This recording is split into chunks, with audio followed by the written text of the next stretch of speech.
year MBA student here at Harvard Business School, and this is the panel for Envisioning the Future of Healthcare for the Elderly. So thank you all for coming. We really appreciate you being here.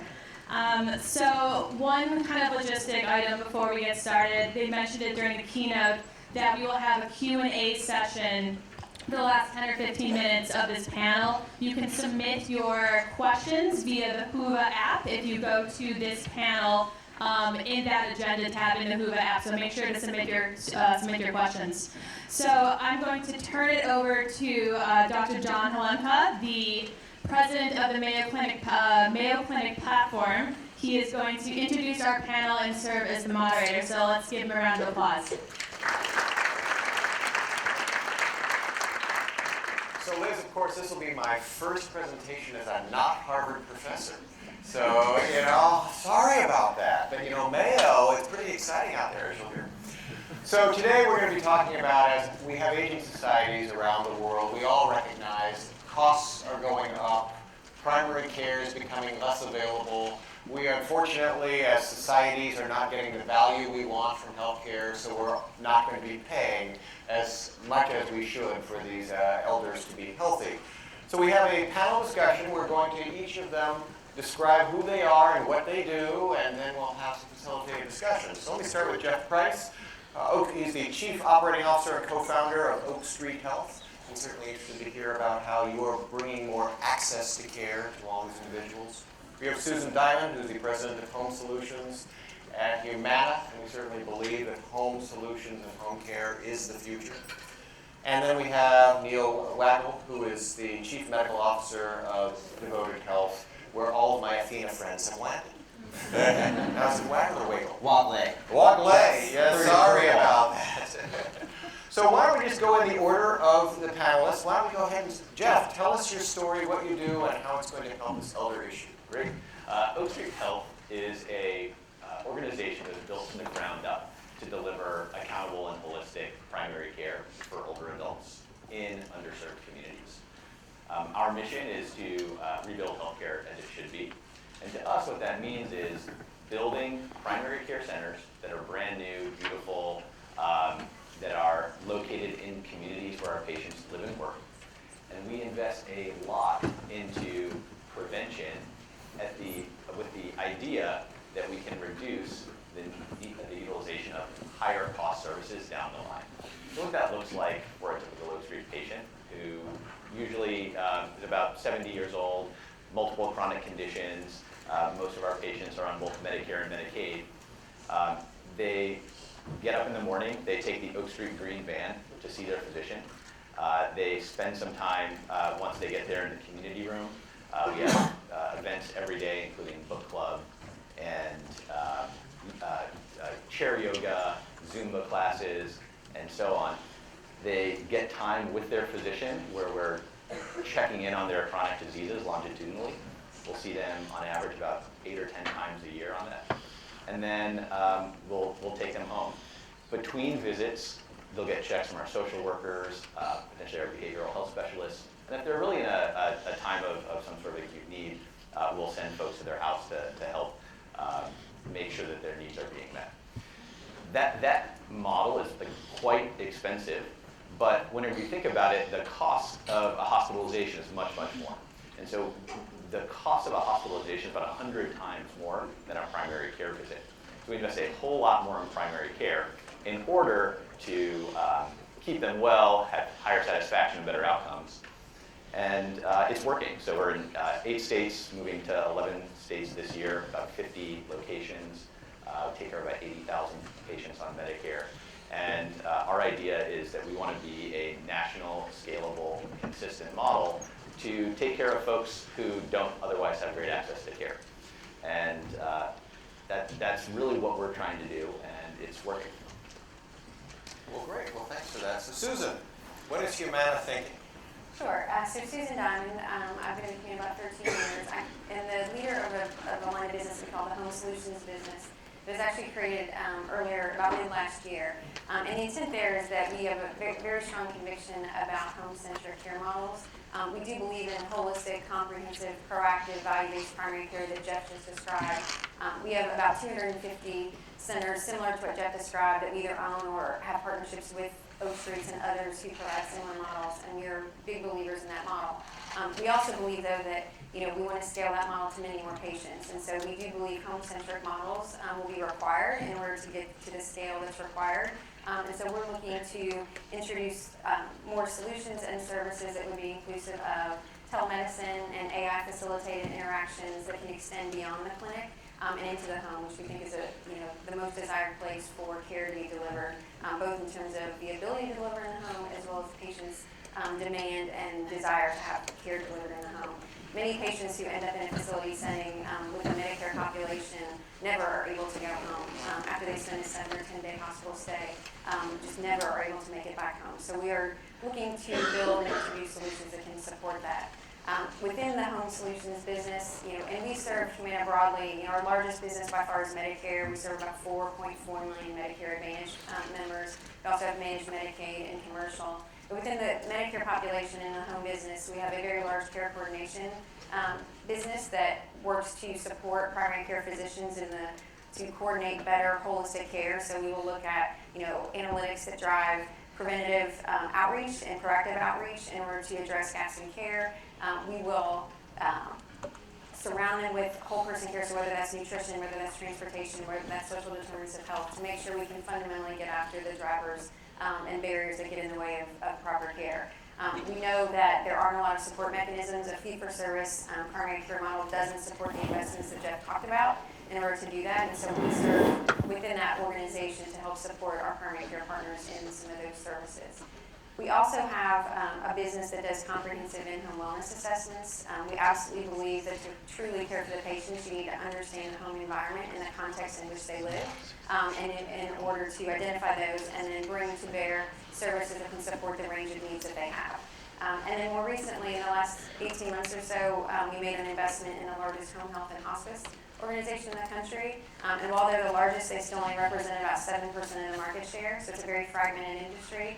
We didn't buy into those businesses because we love fee-for-service home health, even though that's where most of the business resides today, but rather with the belief that home health needs to evolve into a value-based payment model as well. And so we're working very hard every day to understand sort of the adverse events that happen during a home health episode, what the gaps and barriers are, and figure out what a revised operating model would look like that can be successful in a value-based payment model, certainly within the Humana population and Medicare Advantage more broadly, and then longer term, can we take those solutions to CMS in a fee-for-service environment and inform and advocate for refund payment models. So those are some of the core assets. We're also ambitiously looking at many other spaces, including primary care in the home, ER level care in the home, and hospital at home, and have a belief that those services can and will be delivered in a home setting. So looking at ways that we can facilitate the introduction of those services.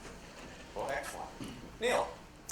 You're going to hear a lot of common themes here. It's no accident that the four of us are on this panel. Because when you're thinking about taking care of the elderly, there's a certain principle basically behind what we're all trying to do, which is, can you make the fundamental investments in someone's care that make them healthier? And by making them healthier, can you thereby prevent downstream hospitalizations and costs, right? That's the nut we're all trying to crack. And I think each of us are trying to do it from the perspective of sort of a different player in the game. I'm a primary care doctor at Brigham and Women's Hospital. That's one of my jobs. I see patients. I have about 200 primary care patients. My other job is Chief Medical Officer of Devoted Health.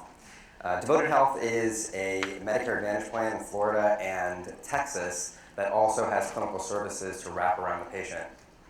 Similar to what you've been hearing, the idea is, can we support excellent primary care? But in our case, not by being a primary care doctor, but by partnering closely with primary care doctors, enabling them with great information, making sure we support them and make their lives easier, and also surround them with care like care in the home that you've heard about that's vital to the patients.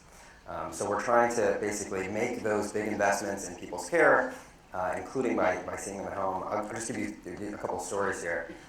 So at the Brigham, I am blessed as a primary care doctor to have a ton of resources. Brigham is a great system, with, I have nurses, I have CHF nurses, I have diabetes nurses, I have high-risk nurses, I have people that call to help me with quality. And yet, over the years, I've had patients who are so sick and frail and have a lot of social needs that, in spite of our great team, we haven't been able to serve them always the way that I want. And I am a very well-intentioned primary care doctor. I'm willing to take the time, right, because I only see sort of a small number of patients. I'm not on the treadmill like a lot of primary care doctors are. I'm willing to spend the time to see patients, talk to them on the phone. But I've had patients, there's one in particular that I'm thinking of. She, is a sort of a typical patient, hypertension, diabetes, chronic kidney disease. She ended up on dialysis over time. She had an amputation. She was poor. She was sort of hardened by the world. She lived on the second floor, and though she was one of my most needy patients, she couldn't make it in to see me. And so despite the phone calls that our nurses would place, the calls that I would place, we couldn't reach her. We couldn't get her the care that she needed. And so the last years of her life were much more difficult for her than they needed to be. They were difficult. They were painful sometimes. They were extremely costly. And I feel a lot of shame and guilt about that. But we really did everything that we could do with the tools at our disposal. So one of the things we're trying to do at Devoted Health is to partner with primary care doctors that often have the desire and the will to take care of their patients really well, and providing them with additional support and tools that they can really reach patients with the intention that we take care of them. Just another quick story of sort of the opposite case that we had. This is just a story from 2 weeks ago. We had a patient in Florida who was hospitalized, found to have out-of-control diabetes. So their hemoglobin A1C, their measure of their diabetes was 12.3. That's pretty out of control. And they had seen their primary care doctor 18 times. But when you see your primary care doctor and you're really sick, doctors tend to focus on, and this was a good primary care doctor, by the way, and a good system, tend to focus on the things that are immediate, that are right in front of them.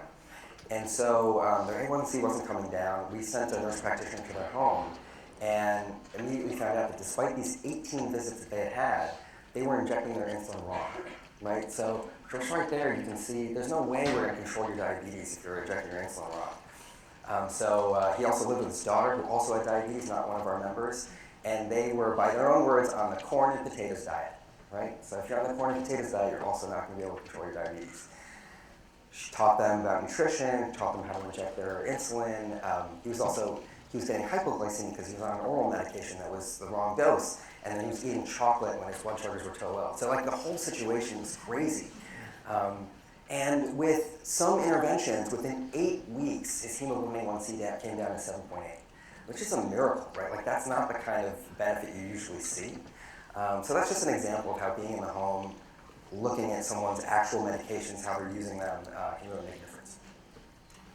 Well, great. So I think you've heard some common themes here about the need to lower costs, deliver care in the home, think about alternative ways of organizing care, with whether it's being able to provide transportation and access services or digital tools. So let me just drill down a little bit about the problem in the world and maybe some words about what Mayo Clinic is thinking. So for Japan, as an example, 27% in populations above the age of 65. If you actually look at the demographics of Japan, its birth rate is one of the lowest in the world. It's not going to be able to graduate enough medical professionals to take care of that aging society. It's an inverted pyramid of those paying and providing services. The same thing is going to be true of Germany, Sweden, Italy, and even the US. So this is a crisis around the world. We need to think differently. So how are we going to do that? Well, so Mayo Clinic, as part of this platform, which I now lead, is creating a set of digitally enabled services, partnering with many companies like these folks here, and figuring out how you deliver care models to the elderly at lower cost with greater access. So let's talk about home hospital for a moment. Quick story for you. This was probably a decade ago. My father-in-law was on vacation with us, and he was 83 at the time. We were in the Eastern Sierra at 9,000 feet, and he developed a community-acquired pneumonia. And we were in a cabin. So what did I do? It's what any of you would do. I went down to the neighborhood CVS and I got injectable ceftriaxone and rented a $20 tank of oxygen and gave him Q24 injections of ceftriaxone and home oxygen and treated his community-acquired pneumonia in a COPD patient, 83 years old, at 9,000 feet for under $500. And so then when we returned to Massachusetts, I then asked Harvard Pilgrim, a wonderful insurer, well, could you reimburse the cost of oxygen and antibiotics? And they said, we would have paid for a $20,000 ICU stay, but this $500 home care thing, I don't know. That's about right. And so as I sort of pose this first question, because we're going to go through a litany of these issues here, is Humana or Devoted or, is any of your organizations now sort of ready to take this leap to deliver that alternative care we've been talking about in the home at lower cost? Sure, so I can start. So Humana is absolutely a big believer in more care in the home. We actually, a small subset of the executive team made a trip to India last fall where we knew that telemedicine and home-based solutions were delivered at scale and in a much more innovative way than you see in the U.S.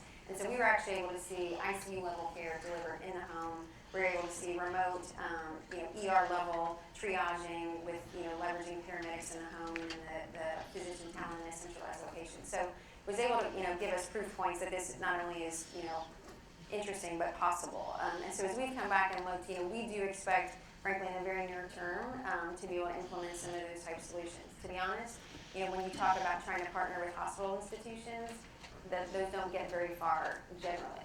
There's not a lot of motivation yet for hospital systems to get patients out of their beds and into the home. Now there are some more innovative systems that are certainly looking at them, and Mayo is certainly one of them. But I think we believe as a payer, given that we're responsible for the total cost of care, we are highly motivated to figure this out and find those types of solutions and support them, and we can afford to pay for them. And so we are looking at solutions. We do think that they're possible. They're very nascent. So far, we think the economics do work. We think, though, to get really good at it in the near term, you've got to keep people out of the ER to begin with, and so you have to be able to identify the patients who are highly likely to have an exacerbation that ends up in the ER and proactively intervene. So that may be, to start urgent care and ER level services in the home, and when you find an appropriate patient then that's, eligible for hospital home admission, to then bring those services around. They do exist. They're fairly nascent at this point, but we will be making bets and investments in that area to accelerate the deployment of that type of care. Let me just amplify one thing she said, and then I'll turn to you. So I was on the board of a company you may have heard of called Call9. And Call9 had this brilliant idea, which is, any physicians in the room? Okay. So here's a 4,000-page chart for Tilly. She's acting funny. What are you going to do? The answer is, well, I'm going to need a head CT, an LP, I'm going to do $20,000 of workup because you've never seen Tilly before. So Call9's idea was we're going to actually put emergency physicians in larger skilled nursing facilities who will know, oh, well, this is sort of Tilly's basic baseline. It's probably a UTI. Let's just do a $20 test and not a $20,000 workup. The company went bankrupt. And why? It was for the reason that you and I were talking about, which is heads and beds are still a profit center. So the local hospital said, we love those $20,000 workups, and the readmissions, those are good too. So we're just at this funny innovator's dilemma problem where all of us on this planet want to reduce costs, but the economics aren't quite aligned to do it. Yeah, and I would say it definitely works in a Medicare Advantage environment because the payer is at full risk. In a fee-for-service environment, the payment mechanisms today don't really support those models. So we hope that we can improve them in a Medicare Advantage environment and then take those to CMS and advocate for alternative payment models so that they can be put to bear in a fee-for-service environment as well. And you're making Yeah, so I was here 12 years ago as a student when Clay Christensen wrote The Innovator's Prescription, and like what a wonderful person, let me just say, and a great thinker, and we're all sort of blessed for his passing a few weeks ago. But one of the ideas, and I can use, finally I'm in an audience where I can use the word disruptive and not have it confused with the term. So when we talk about disruptive innovation, we're talking about actually less good services that are delivered either more conveniently or cheaper, right? We're not talking about the way that it's often used in common parlance. One of the principles of disruption that he talks about in Innovator's Prescription is that actually healthcare became centralized to these medical cities because we were using really expensive technology and expertise. And when you have limited expensive technology and expertise, you have to centralize it. You have to have people come to it. But as the technology gets better, you can actually perform less expensive, less sophisticated things in a decentralized manner. That is one form of disruption. And so we are now at that point in healthcare. We have gotten to the point where things are so good. Some of the technologies, portable ultrasounds and devices and lab testing and things like that, we're good enough now, and we have sort of generalized expertise enough that people can do things in the home that really they weren't capable of doing 30 years ago. So again, just a quick patient story. We had a patient who went into the hospital. I won't give you the gory details of the story, but they thought he had a stroke. It turns out he had endocarditis. He had an infection in his heart, on his heart valve, that then threw a clot to his brain. So he had a septic embolus, right? Bacteria growing in his brain. Endocarditis is bad, obviously. You have an infection in your heart and you need weeks of antibiotics to treat that. But when he got to the hospital, he was Spanish-speaking only, didn't really get a full description of what was going on, and 10 days later, he felt pretty good and left against medical advice, right? So this is a disaster. It's a catastrophe. He's got an infection growing in his heart valve that will kill him, right? It will either eat his valve and he'll become hemodynamically unstable, or he's going to throw more clots to his brain.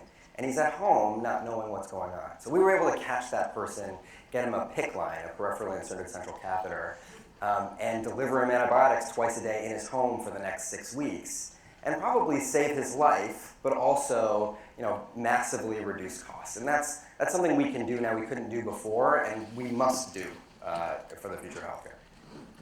And so Mayo is substantially investing in home hospital services with this notion that it can even deliver the highest of acuity services to your point in the home, given the kinds of telemetry that we have available to us today. Now, it is a little complicated because a lot of homes don't have Wi-Fi, right? So you actually have to think of the supply chain as being, I'm going to come into your home, assuming you have technology, wasteland, desert, do everything, and then I'm going to do the supply chain and the staffing, and then the question, of course, is the reimbursement model. Is it going to be there?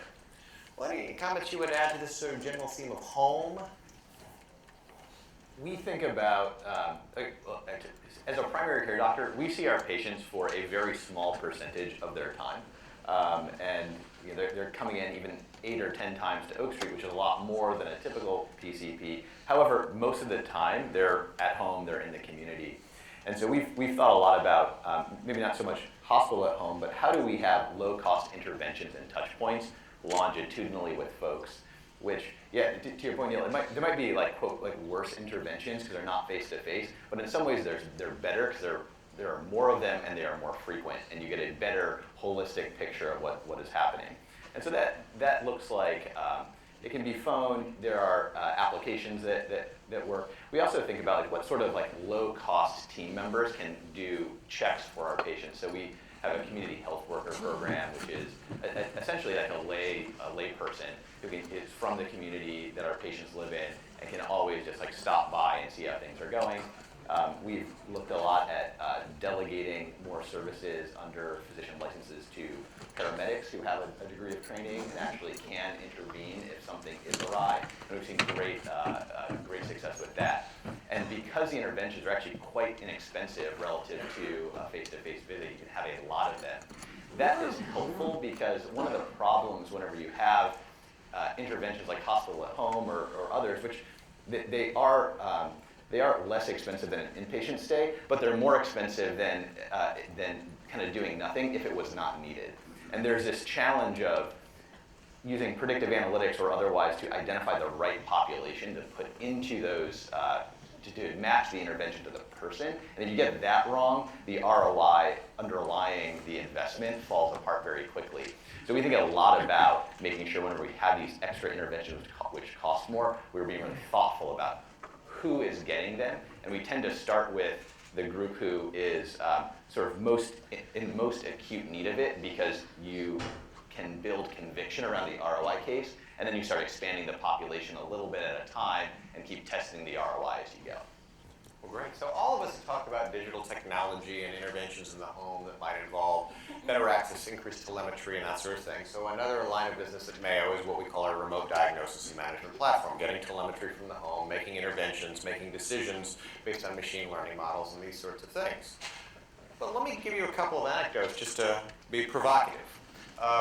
So I guess it was probably 2 years ago, a large search company from Mountain View, California, I won't mention which one, sent some engineers to our Medicaid clinic here to see how it would be that we could provide some digital services to the Medicaid population. And you may know, Medicaid population actually has a high penetrance of SMS-capable phones. I mean, there's a lot of good technology out there, but they went to this elderly gentleman, not necessarily English-speaking and not technology comfortable. They walk up to him and they say, "What's your favorite wearable?" And he said, "Socks."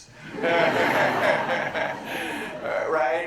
And so one interesting question, by no means should we suggest the elder population is technology illiterate or technology uncomfortable, but we're going to see a diversity. And so I think the question for the group is, if we're going to instrument the person and instrument the home, how do we ensure that there isn't a digital divide of have and have-nots, and how do you facilitate that? I mean, we think a lot. So the number one way our patients find Oak Street, and again, it's an older population, at least half have both Medicare and Medicaid, is Facebook. So our patient population is digitally savvy, but they I don't know if we have any patients who have an Apple Watch, right? And it's just, we need to understand how patients want to interact with us and then build the right interfaces for that. So for us, we think a lot about what's the lowest friction way for patients to get a hold of us, and generally that's SMS. And we're actually even thinking about, because so many people come to us via Facebook, do we actually want to use social media as a platform to interact too?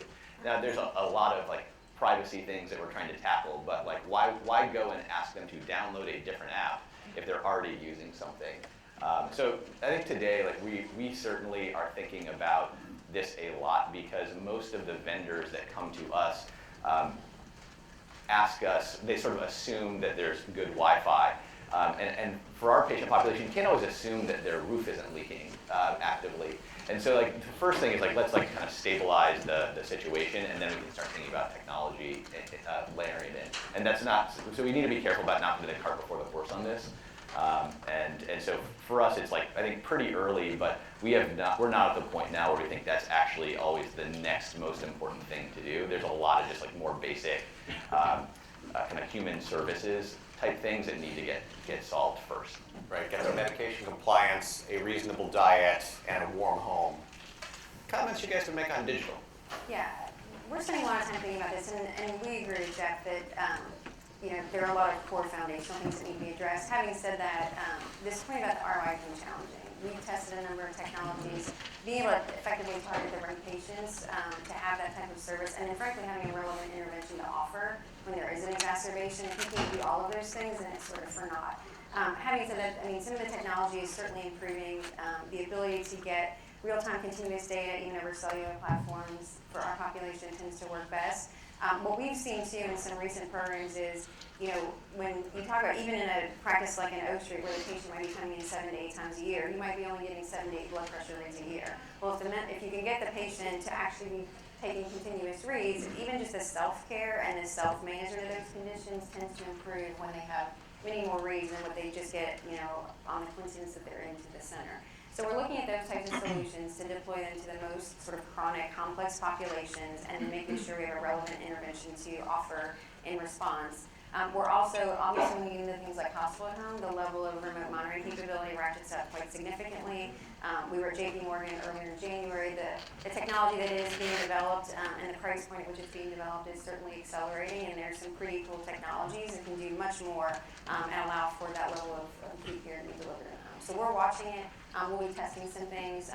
As Jeff said, there's a lot still to learn about who is really most in need of that service and can benefit from it. But frankly, the telephone is a wonderful level of intervention and text, as you said. That's the highest use right now. 100% agree with what you said here. So there's no doubt that in 5 years, things are going to be different, and in 10 years, things are going to be really different.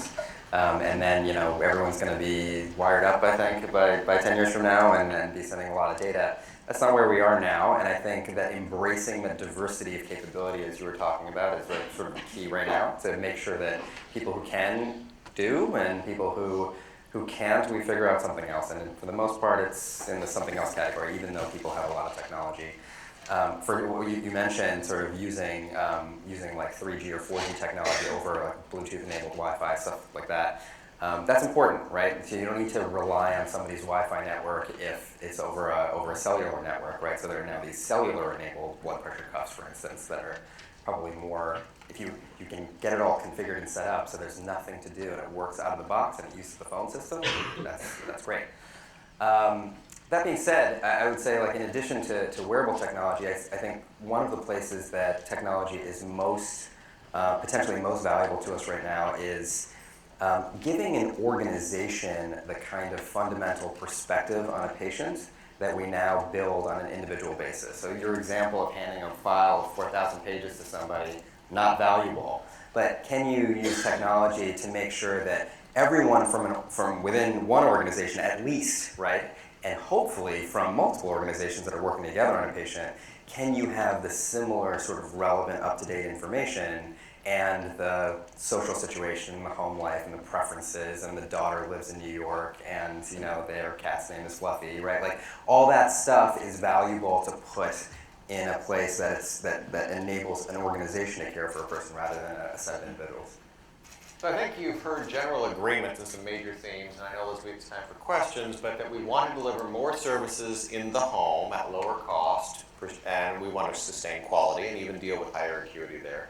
We want to provide more telemetry and digital connectivity where appropriate, and we want to ensure there's appropriate algorithms to separate signal from noise, decide where we need to make an intervention and what triggers that intervention for what population.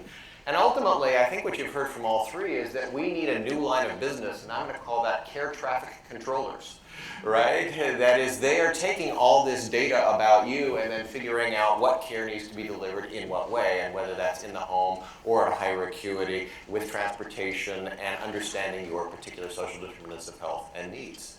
So lots of businesses for you guys to start, for sure. So questions? All right, thank you all. You definitely did a very good job of addressing a lot of the questions as they were coming in, a lot about barriers to growth initiatives and about the technology. So I guess one aspect that we haven't really touched on is the role of CMS and kind of how potential changes in reimbursement models can enable kind of more of these innovative initiatives. So from your guys' perspectives, what changes do you think we need to see kind of in the reimbursement sector to enable kind of more of the the growth initiatives that we discussed? Let me just start with a general comment, which is I think our problem with reimbursement in this country is a William Gibson issue, which is we know the future is here, it's just quite unevenly distributed. So as I work on the East Coast and the West Coast, we may have 50-60% risk contracts, alternative quality contracts, these kinds of things. And you go to the Midwest and you say, how's your risk contract going? And they say, risk what? So it's getting us to value-based purchasing as a country. Comments? The two Medicare Advantage plans, I want to talk about their regulator. The interesting thing is, I think that there's a lot that's good and a lot that's not good. I mean, obviously that's not good. And Seema and Alex don't like each other. Yeah. So I think that there's a lot that's actually working. Like I said, there's a lot that's good, and there's a lot that's forward-looking. It's hard for a big organization to change things very quickly because you can break things, and that happens. Like, things get broken all the time. So I would say, like, maybe some of you have heard of direct primary care. I'm not going to go into all that, but like direct primary care is interesting, right? It's an idea of like how can you get people who don't actively sign up for something like Medicare Advantage to be in a population that is sort of effectively in a global risk contract between a provider and payer. Like, that's a really interesting thing to have people sort of be in a risk contract without them knowing it, which is also scary. So there's things like that. I think they're also addressing. They're starting to pay for new models of care, new kinds of care. There are codes for virtual health and things like that. Like that's all incremental progress that I think is useful. Yeah, I think CMMI has like a whole host of pilots, which I think almost are invariably well-intentioned. And I think there's like good innovation. It's fostering some measure of good innovation. I think the challenge that the healthcare system in the U.S. continues to have is that they're always kind of thinking about innovating off of like a fee-for-service base, and so sort of aiming at the middle of the market. How do we nudge the existing infrastructure to get 1 or 2 or 5% better? And I think at least until recently, it's been a little bit harder to think about how do you redesign care from the ground up. That's why Oak Street started within Medicare Advantage. We found that in the working with private payers, you have a little bit more of the kind of innovation mindset. Though, like direct primary care, direct contracting, there's some things that CMS is now talking about, which I think is actually more fundamentally changing the payment mechanism within fee-for-service. But it sort of remains to be seen if those things are going to come to fruition in a way that actually delivers on the kind of the theoretical promise. Yeah, I think that we've certainly seen more in the last couple of years that we're excited about than we had. I think some of the things, as you said, are well-intentioned. We're contracting hospice carbon is something that we're excited to take a look at. So the other thing I would say is I think they're listening more, and so things that we're advocating for, we're getting more attention and seeing response to. But I think that those of us who are delivering care in a value-based payment model today, sort of the onus is on us to bring forward solutions that we think can apply in the fee-for-service environment and help them figure out how to navigate through that in the transition. So we're excited about some of the responses that we've seen and some of the models that they're bringing and bring forward. And although digital is only one small component of all this, remember the interoperability rule is now through OMB and probably will be finalized despite Judy's nasty letter. And probably the information blocking rule coming out of the Office of National Coordinator will also be finalized in the next couple of weeks. And why do I mention those two rules? Because they make data liquidity easier. So that is, the patient will have full access to APIs to download the data should they want, or delegate it to a third party. And that the notion of an organization hanging on to data in a silo will go away because there won't be penalties. So we can only do what we're talking about if, in fact, we're looking at the patient's data and helping their coordination of care. All right, thank you. So another question, we talked a little bit about how elderly patients might not be tech savvy. So how do you balance the diversity of patient needs now and inevitably patient needs are going to change in the future? Like we have a very shifting elderly population. So I guess how do we stay nimble to allow for new innovations to be adopted quickly and efficiently with different groups of patients, be it different socioeconomic, and just with the general aging of the population? Want to start with that? I can start. So as I mentioned, we've been doing a lot of work in this space, really particularly in the Medicare population, to understand sort of what are the bounds of which we can sort of stress test in some of the solutions that we're looking to bring to market. And what we found is, while there's certainly some part of the population that is not comfortable with some of the technology and ill-equipped to use it, that's definitely the minority. So most are, if not already comfortable, at least open-minded and willing to learn, that where they'll say, hey, if you'll just come show me how to use it, then I think I can manage it going forward. And so as long as you're willing to make a commitment to that, then we think that there's a lot more room to use technology than people might think. The other thing is, for those patients who are the more complex and more comorbid, oftentimes there's a caregiver involved who certainly is equipped to support the loved one with whatever technology, and tend to be very active in their care. And so leveraging the ecosystem that's supporting the patient, there's much more room, I think, for technology solutions than most of the others today. Yeah, I'd agree with that. And just one quick add is we have computer labs in our centers, and so if there's if a patient has a question on how to access their information, we just sit down and show them. Just like you should train someone on how to inject their insulin, you can train them how to get onto the patient portal and access their information, or how they can request medication refills electronically. And not everyone wants to engage that way, but I think you need to have multiple options for the population you serve to meet them where they are. But there are some problems, and let me just quickly highlight some challenges. So let's see, what are you wearing? I don't see anybody wearing a Fitbit or an Apple Watch. Okay, so your Fitbit just told me that your heart rate's 20. Do I call an ambulance?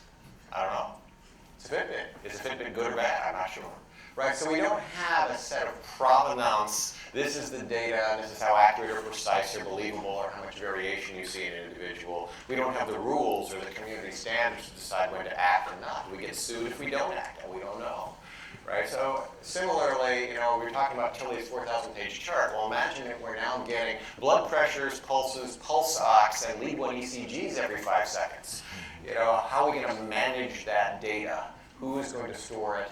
And what is going to be that sort of legal, is it part of the medical record or not, classification? So lots to be solved still as digital progresses. All right, and so another technological related question on the flip side, though, with the increasing role of technology and AI in the home setting, how do we combat social isolation in the population? So Susan, and you mentioned caregivers. Is it a matter of increasing home aides, or are there other initiatives that we can take to combat the isolation? I mean, core to our model is community. So we have 1,200 square feet in all of our centers where we have community-based events, and so we'll bring people in. We'll sometimes have people on our quality checklist who are non-compliant for fill-in-the-blank quality measure, and the way that we find them is because whenever they come to bingo, right, we'll kind of keep an eye out for them. And so I think you need to understand that we're thinking about our patients as patients, and we're trying to kind of clinically intervene, but our patients are living lives out there, and so how do you interface with them at various times? And so we found for us in our population where social isolation is a big problem, we just provided an outlet for that. Does that work for everyone? Again, no, not everyone wants to come play bingo, but it does start to carve away at the problem. So as we think about comprehensive care and the care management services we provide, we do social isolation screenings for all of our members as part of our sort of health risk assessment. And much like Jeff just described, we have owned clinics. I was one in Houston a couple months ago, and there were 2 patients who literally came in and sat there all day. And on the one hand, that clinic was like, isn't this wonderful? They're not at home alone, they're here. And I said, but they just sat in a plastic chair for 8 hours watching The Wheel of Fortune. And so I'm not sure that's exactly what we would want for any of us, for our parents. And so we are very focused on it. We have a bold goal at Humana, which is intended to try to address some of these types of problems. And so we're doing screenings and trying to come up with solutions. And there are some interesting solutions. And again, by being responsible for the total cost of care, we have the purview to pay for them. And so there are programs that we will make available to our members. There's a program that is sort of referred to as Grandkids on Demand. And so we'll pay for those types of services where we identify an issue and bring those resources in order to support the members. We'll provide transportation services to get them out into the community. Having said that, there are some limitations in terms of what CMS will allow us to do. And so we continue to advocate with CMS to give us more discretion on delivering this whole person care and provide the types of solutions that are needed to support this population. Yeah, just to build on that, so value-based insurance design allows us to start having more flexibility. So CMS allows us to have more flexibility, even related to social determinants, to provide services to a subset of the population. I will say though that we sort of fundamentally have a problem as a society that as people get older, they can't always stay safely in their home, and also don't have the resources to pay for the expensive care that is required, not medical care, but sort of custodial care. Medicare doesn't have a solution for that. That's not covered by Medicare, and it's covered by Medicaid partially, but the answer is often spend down all your resources until you qualify for Medicaid, and then they can help you pay for assisted living. That is a horrible end, right? That is not what we want for our parents or ourselves. And so we haven't cracked that nut as a society. Yeah, I think it's a bigger societal question. So we're here at a healthcare conference. We're talking about something which I don't even, is this even a healthcare question?